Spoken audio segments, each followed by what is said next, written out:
जो बात ये रही कि 7-2 बड़ी मुश्किल से बीजेपी जीत रही थी। 7 सीटें समाजवादी पार्टी जीती है, लेकिन प्रशासन ने सर्टिफिकेट किसी और को दिया है। और जो संभल में हुआ है, संभल में हुआ नहीं है, कराया गया है। अफवाहों में होता कुछ नहीं है, अफवाहों से होता बहुत कुछ है। अगर पूरा घटनाक्रम आप देखेंगे, पहले तो 19 तारीख को फैसला सुनवाना कि उसका सर्वे होगा।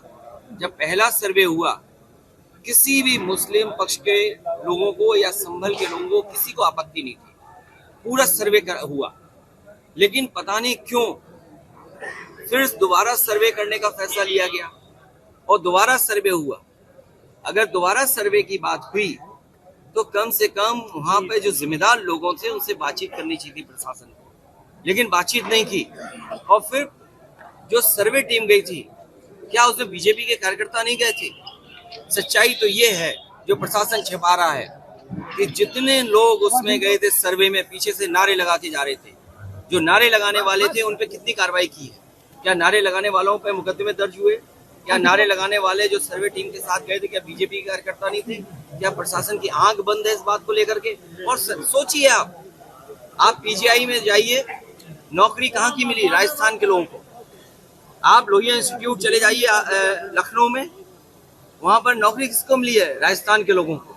सैफई मेडिकल यूनिवर्सिटी में चले जाओ तो नौकरी किसको मिली है? राजस्थान के लोगों को। और फिर राजस्थान के लोग उनको बैठाया जिन पर प्रश्न लगता है, जो अधिकारी हैं वहां पर। ये क्या वजह है कि राजस्थान के अधिकारी देख रहे हैं सब वहां पर, और बाहर से लाए हुए टेम्परेरी जो एक्सटेंशन पे रह रहे हैं, उनसे कानून व्यवस्था संभाली जा रही है। ये गंभीर बात है। मुझे उम्मीद है कि इन सब घटनाओं को सुप्रीम कोर्ट सो मोटो लेकर के देखेगा कि आखिरकार इस तरह की साजिश क्यों रची गई। क्योंकि भारतीय जनता पार्टी को अपनी जो बेईमानी की थी, उन्होंने उस बेईमानी को छिपाना था।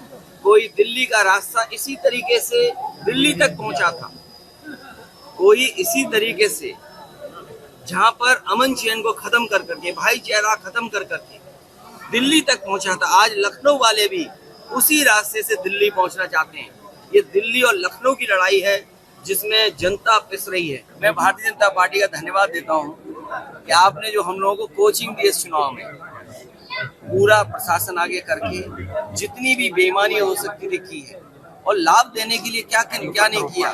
सुनने में यहाँ तक आ रहा है कि एनटीपीसी उनके सीएसआर से स्कूटी दी गई, प्राइवेट जो कंपनियां हैं उनसे दबाव बना करके उनके सीएसआर का इस्तेमाल कर करके सिलाई मशीन दी गई।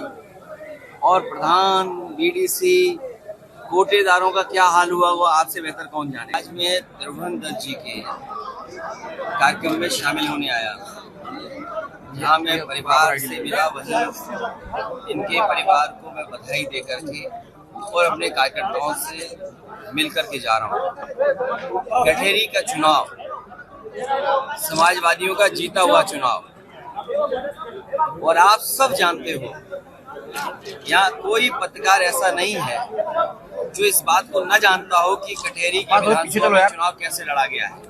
समाजवादियों का जीता हुआ चुनाव, भारतीय जनता पार्टी जब हार गई तो उसने अपने कार्यकर्ताओं को पीछे कर दिया और पूरा जिला प्रशासन से लेकर के जो कुछ कर सकते थे अनकॉन्स्टिट्यूशनल, अनडेमोक्रेटिक, वो सब किया है। कटेरी में जीती हुई सीट को छीनने का काम किया। लेकिन आप और जनता यही जानती है कि समाजवादियों ने चुनाव जीता।